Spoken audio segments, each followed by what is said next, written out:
Welcome everyone. Today we are having a fantastic talk on potatoes as political revolution. It's about the role of the starchy tubers in the Northern Vermont farmers' uprising from 87 to 88. Take it away if you're ready. Yeah, thank you so much. Oh, thank you everyone. I'm really excited to be here.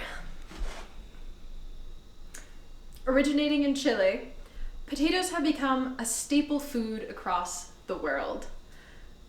Booming population growth in North America throughout the 20th century combined with the innate and insatiable starch craving, and by the mid-1980s, potatoes accounted for 70% of tuber farming production in the Northeast.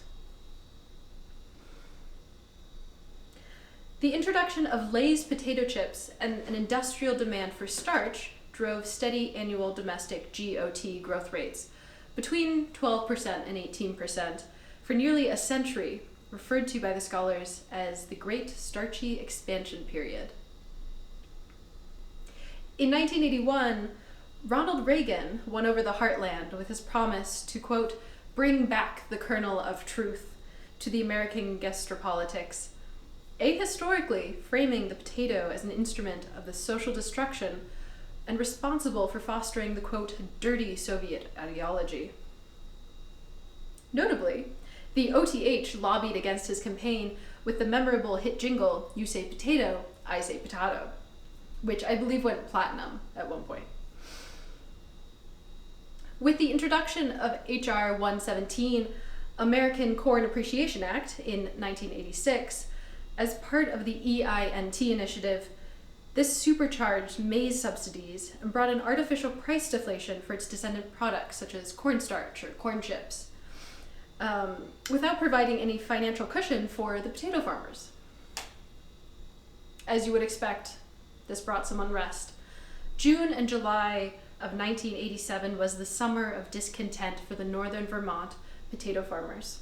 Historical documents show that tuber farmers began weekly meetings to consider what collective bargaining power they had and to agree on a competitive price.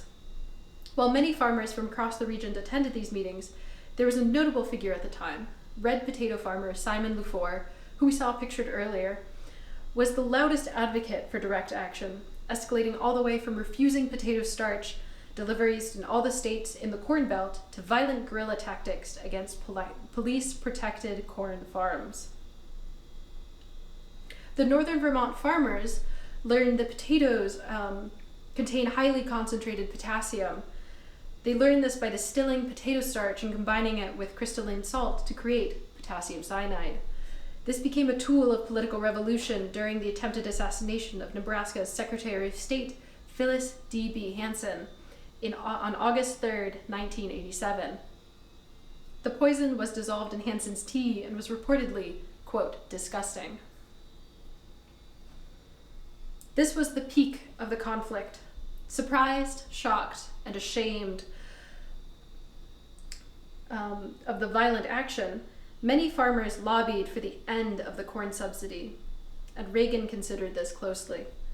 Finally, in December of 1987, the Reagan administration agreed to subsidize potato farming in equivalent means as corn.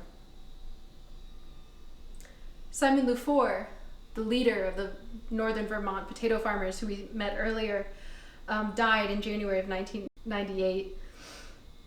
He actually died in the ER after emergency appendectomy after eating a vast quantity of raw potatoes. With him died the final member of the starchy uprising against the government.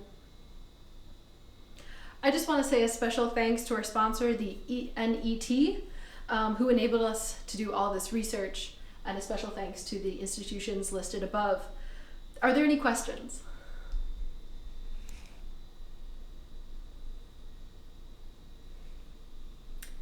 Well, thank you all for having me. I really appreciate your attention and time and the opportunity to present on this really, really special time in American history. Have a lovely night.